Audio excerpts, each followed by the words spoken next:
Boa noite a todos. Quero começar fazendo uma justa homenagem aqui para o nosso grão Rabino Jacob Begum, que está aqui presente. Também falar que esse shiur vai ser em homenagem Leilul Nishmat, em homenagem ao pai do Rabino, que é Reb Doiv Ber, Arav Doiv Ber Ben Tzvi Aryeh. Então, Leilul Nishmat, Rav Doiv Ber Ben Tzvi Aryeh, patriarca da família Begum, que hoje tem o seu Yortzeit. Contam, famoso, que quando Uremó, que foi o grande legislador do mundo Ashkenazi, que escreveu, aqui a gente, Baruch Hashem, tem um shur com o Ramin Shammai também, sobre o Shulchan Aruch, vários presentes participam, né? E Uremó, Rav Moshe Irselis, ele é o grande legislador para o mundo ashkenazita, né? Ele que escreve, junto com o Mechaber, o Bet Yosef, as halachot que se aplicam para o mundo ashkenazi. E é interessante que quando Uremó faleceu, uma história famosa, quando Uremó faleceu, ele faleceu aos 33 anos de idade. Então, quando a gente pensa no Uremó, grande legislador do mundo ashkenazi, imaginar que tudo que ele escreveu 33 livros. Então, imagina que ele faleceu com 33 anos, a maior autoridade halakha ashkenazi, tão jovem, e tão jovem ele escreveu 33 livros. E justo ele também faleceu no dia de Lag BaOmer, que é o dia 33 da contagem do Omer. E aquele ano era o ano de 5.333 da contagem judaica, da Torá. Então, Rei Shin Lamed Gimel, também o Lamed Gimel, que seria 1573 no calendário gregoriano. Então, tinha a pessoa que estava fazendo o Esped, né, que estava dando o discurso fúnebre. Ele viu toda a conexão com Lag BaOmer, que ele tinha 33 anos, Lag Shanim, e que era o ano de Lag, e ele escreveu 33 livros. Então ele decidiu no discurso falar 33 grandezas do Uremó, Rav Moshe Irselis. E obviamente a gente tem que saber, quando a gente fala por exemplo, tem muitas histórias, quando se escreve alguma coisa na lápide de alguém, isso não é brincadeira, não se pode dar qualquer tipo de elogio na lápide, isso é uma coisa muito séria, aquilo que é gravado na lápide, ou o que é dito sobre alguém que faleceu, tem que tomar muito cuidado, não se dá nenhum elogio à toa, porque ele pode ser cobrado sobre aquele elogio nos céus. Então, ele estava ele queria dar 33 elogios sobre o Uremó. Ele começou a falar todos os elogios, mas ele falou 32. Ele não estava chegando a pensar qual que seria o 33º elogio. Esse rabino que estava discursando, ele não estava encontrando. E aí, um senhor da plateia, das pessoas que estavam lá presentes, ele falou o 33º elogio do Uremó, qual que é? Ele falou, ele se fantasiava em Purim. Daqui também é uma das fontes que grandes rabinos se fantasiam em Purim. Ele falou, ele se fantasiava em Purim. Mas o que ele fazia da fantasia de Purim dele? Ele se fantasiava no final de Purim, ele se vestia como se fosse um pobre, ele que era o rabino-chefe da Cracóvia, ele se fantasiava de pobre e ia batendo de casa em casa pedindo água para fazer Netlat Yadayim, para lavar as mãos. Ele falava por que ele precisava lavar. Quando ele batia, ele pedia um pouco de água para lavar as mãos, para rezar a reza de Arvit. A reza de noite que a gente vai fazer agora, reza de Arvit. E por que isso? Afinal, Purim, todo mundo sabe como é que é, acabamos de passar Purim. E depois, Baruch Hashem, de uma grande saudade de Purim, tomando Adeloyadá, tomando Baruch Hashem, Lechaim, Adeloyadá, as pessoas acabam esquecendo de fazer Arvit depois. Então, o que ele fazia? Ele se fantasiava de pó, batia nas portas. Quando ele falava, você tem água para fazer Tlat Yadayim porque eu preciso rezar Arvit? Aí a pessoa pensava, opa, ele precisa rezar Arvit? E eu? E aí, o álcool baixava nessa hora, as pessoas lembravam que ele também tinha que rezar Arvit depois da Seudá. Então ele fazia, batia de porta em porta, pedindo água para fazer Tlat Yadayim, para rezar Arvit, e assim as pessoas lembravam de fazer Arvit. Por que eu estou falando tudo isso? Obviamente a gente acabou de passar por Purim, né?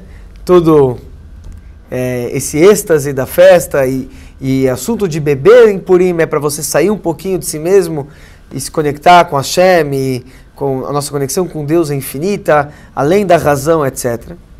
E era mais ou menos isso que aconteceu com os filhos de Aaron HaKohen. A gente vê na nossa Parashá, que está escrito que Nadav e Avihu, eles fizeram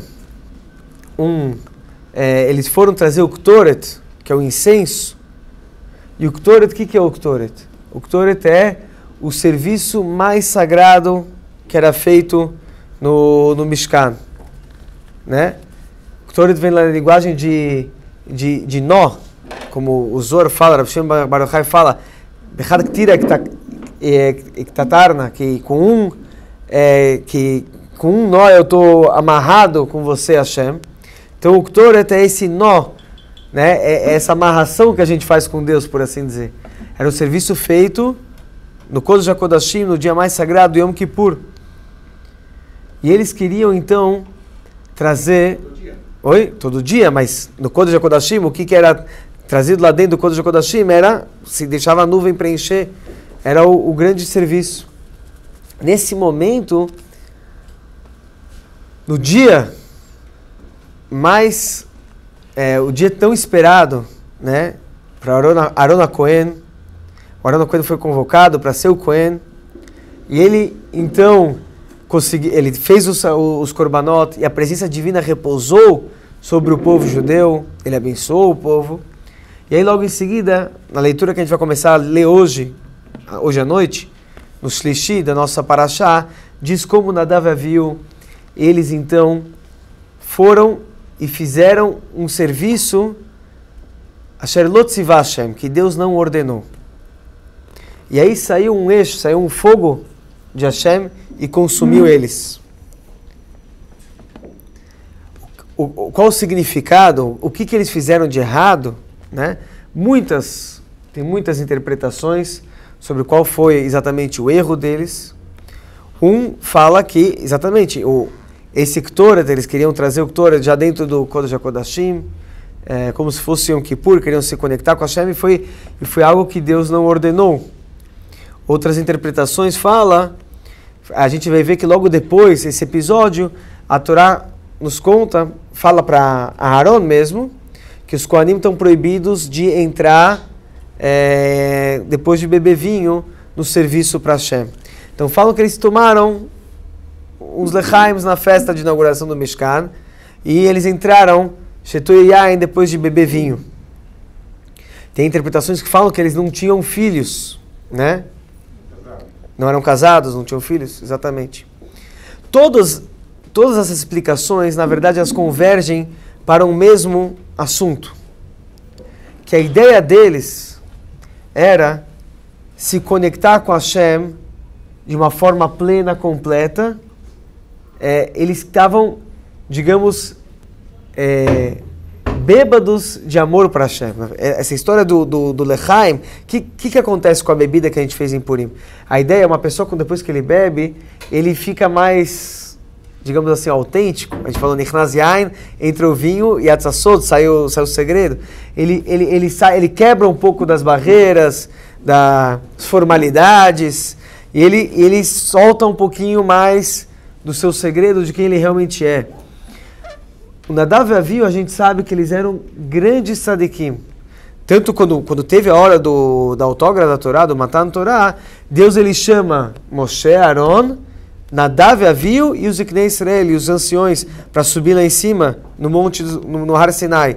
Ou seja, a Torá deixa claro que os grandes, os líderes do povo judeu, era Moshe, Aaron e Nadav e Avihu. Não falou de Elazar e Tamar nesse momento. Falou de Nadav e Avihu de forma expressa, explícita na Torá. Eles eram, assim diz o Midrash, praticamente os sucessores. O Midrash fala também, inclusive, que Moshe e Aaron estavam andando na frente e Nadav e Avihu falavam, nós que vamos ser os sucessores do Moshe e Aaron. E isso era claro, eles realmente tinham esse nível. Quando eles falecem, inclusive, Moshe Rabbeinu fala que Bekravai HaKadosh, que foi os mais próximos que Deus santificou no momento da inauguração. Moshe Rabbeinu falou que ele sabia, tinha uma tradição que Deus ia Deus ia santificar, ia ter um evento com os mais santos do povo de Israel no dia da inauguração do Mishkan. E ele imaginou que seria ou com ele ou com Aaron HaKohen. E agora ele viu, que foi Nadav e Avihu, Moshe Rabbeinu, ele falou assim, nesse momento, né, da dor, para consolar o seu irmão, ele fala, o Aaron, que ele percebe então que Nadav e Avihu, eles eram de certa forma mais elevados até do que Moshe e Aaron. Ou seja, estamos falando de grandes tzadikim que não tem nem como mensurar. Então, o que eles estavam fazendo não era simplesmente, assim explica o Or HaChaim HaKadosh, ele fala, não foi algo, eles queriam fazer coisa contra a lei, eles eram pessoas que bebiam e não sabiam o que estavam fazendo, bêbados. Muito pelo contrário, eles queriam se conectar com Hashem, eles queriam que a alma deles ficasse uma só com Hashem. Eles estavam muito, quando a gente lê no Or HaChaim HaKadosh, as palavras que ele fala vários sinônimos de amor, de dveikut, de conexão. Ele começa a falar, ele fala que eles estavam querendo abraçar Deus, se conectar com Deus, se ligar com Deus. Ele vai trazendo vários sinônimos do amor que um tzadik tem para querer entregar sua alma para o Criador. E não querer as coisas mundanas, eles queriam só o espiritual. Por isso mesmo, como falou aqui o Rebbe Yaakov, ele falou, eles não casaram, eles não queriam esse mundo físico, mundano, né, de casamento, de vida familiar, eles queriam só o mundo espiritual. E por isso eles, nesse momento de êxtase, eles tinham beberam para sair esse segredo que eles tinham lá dentro. E aí, né, nesse êxtase de querer se conectar com Hashem, eles foram fazer o Ktoret e, de certa forma, eles se conectaram com Hashem. Quer dizer, a vontade deles aconteceu, mas não foi o correto. E aqui está um dos segredos dessa paraxá, uma coisa muito interessante que justo o Or HaChaim HaKadosh traz. Fala o seguinte, que essa mensagem que o Uremó estava trazendo para todo mundo, depois de Purim, não pode esquecer de fazer Arvit. Que o que Deus mais quer é o serviço aparentemente mais simplório, né, mais físico, o menos espiritual de todos, mas é isso que Deus pediu da gente. Quando você quer se conectar com Hashem, né, nesse êxtase espiritual, que é aquilo que o Nadav e Avihu tinham, é ainda o desejo deles, é a vontade deles se conectar com Hashem. Mas não foi isso que Deus pediu deles. Essa não é a vontade de Hashem, essa é a vontade deles, de Nadav e Avihu, grandes tzadikim. Mas a vontade de Hashem é uma mitzvah prática e física, feita aqui na terra. Então, explica uma coisa muito bonita, falou Or HaChaim HaKadosh, falou o seguinte, nossa paraxá, no final dela, mais para frente, fala dos animais kasher e não kasher. E aí fala que o siman, o sinal, que o animal é kasher, mafreses esparsó, que tem a pata fendida, né, e malad geirá, o casco fendido, e malad geirá, e depois fala também do que é ruminante. Mas quando começa a falar dos animais, fala claramente mafreses esparsó e malad geirá. A gente sabe que são dois sinais, tem que ter o casco fendido e ruminante. Mas a princípio, todo animal que tem o casco fendido, ele é ruminante, a não ser pelo porco. O porco, a Guimara fala que, né, o porco ele deita, né, ele mostra com o casco para frente, aparentando que ele é kasher, mas não é. O porco virou um siman da coisa impura. Mas diz o Ohr HaChaim HaKadosh, ele fala que o chazir, o nome chazir, porco, vem do assunto que lachzor, que ele vai voltar. O que quer dizer ele vai voltar? Ele vai voltar a ser kasher. Ele vai ser kasher quando chegar Mashiach. Né? Que o porco vai ser kasher quando é Mashiach. O que quer dizer isso daí? O que significa que o porco vai ser kasher quando chegar Mashiach? Então dizem que, na verdade, ele será ruminante também. Ele é o único que não é ruminante, mas ele vai ser ruminante. Como se a natureza vai se transformar, ele vai ficar ruminante. O que está por trás de toda essa história? Muitos discordam do Ohr HaChaim HaKadosh, só entre parênteses. Ele traz um midrash, muitos falam que não encontram esse midrash, essa fonte midrash que eles não... Outros falam, onde está esse midrash que não encontram? Mas ele traz, e outros trazem se baseando nele. Então, o ensinamento por trás, a ideia por trás é o seguinte. O casco representa a parte mais baixa, né? Que está no chão, o físico. E o ruminante é na cabeça, né? Então, se a pessoa, a pessoa está kasher na cabeça, se ele está só kasher na cabeça, se ele é só ruminante, não dá para saber se ele vai ser kasher embaixo. Agora, se o pé dele está kasher, ou seja, aonde você toca no mundo, aquilo que você faz físico, você cumpre com a vontade de Hashem, apesar que a sua cabeça, a sua intenção, a sua kavaná, o seu amor, não está perfeito, não está totalmente kasher, não está completo, não se preocupa. No final, quando chegar Mashiach, será aceito e isso vai virar kasher. Ou seja, a pessoa pode ter as melhores kavanot do mundo, mas isso não traduz, ou seja, ele tomou todos os lechaim em Purim. Mas depois de Purim ele não consegue fazer um Ma'ariv? Não vira alachá, o Shulchan Aruch que Deus pediu, que tem que fazer Ma'ariv também em Purim à noite? Então as kavanot não se materializaram. Você fez a sua vontade, não a vontade de Hashem. Agora, se você faz a vontade de Hashem, você cumpre as mitzvot de acordo com o Shulchan Aruch, faz arvit, faz as coisas práticas, mas as kavanot não estão perfeitas, você ainda é um porco, você faz aquilo que Deus manda, mas dentro ainda não está tudo muito puro, você está só para fora, por assim dizer, entre aspas. Quando chegar Mashiach, Ohr HaChaim HaKadosh diz, também vai ser kasher isso daí. Hashem vai aceitar as suas kavanot, você fez aquilo que Deus mandou, isso é o mais importante. Entre parênteses, o Rebbe até traz, a gente tem aqui um Rabino Azulay aqui presente, sabe que o antepassado dele, o Hidá, ele traz sobre Ohr HaChaim HaKadosh que ele era o Mashiach de sua geração. Não é pouca... Lógico, longe de ser pouca coisa. Então o Rebbe traz do Hidá, que ele fala... Oi? O Hidá falava que o Ohr HaChaim HaKadosh era o Mashiach de sua geração. Então, a gente está falando que o Ohr HaChaim HaKadosh, Mashiach de sua geração, está falando que o porco vai ser kasher quando chegar Mashiach. Então está dito, o importante é... Oi? Exatamente. Então, tem aqui se apoiar. Então, o importante é tachlis na prática. Depois de Purim, todo mundo se elevou. Tem que usar esse momento de elevação entre Purim e Pesach para saber o que é Hatá Tová, que boa resolução a gente vai colocar na prática, vai acrescentar no dia a dia, sempre de acordo com o Shulchan Aruch, fazendo as coisas como elas têm que ser, como Deus quer da gente. Aí o nome de hoje...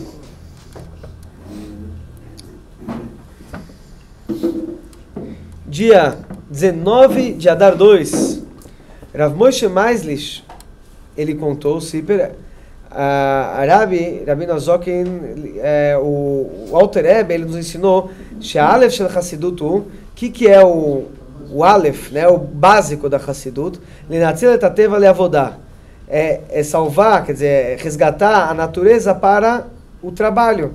Virishit avodah, né? E o começo do princípio do trabalho, Hinitzul teva kochot, keimo lemashal ateva shel moach shalit al alev. É você resgatar a natureza das forças, né? Das nossas forças. Como, por exemplo, a natureza do nosso intelecto é que ele domina o coração.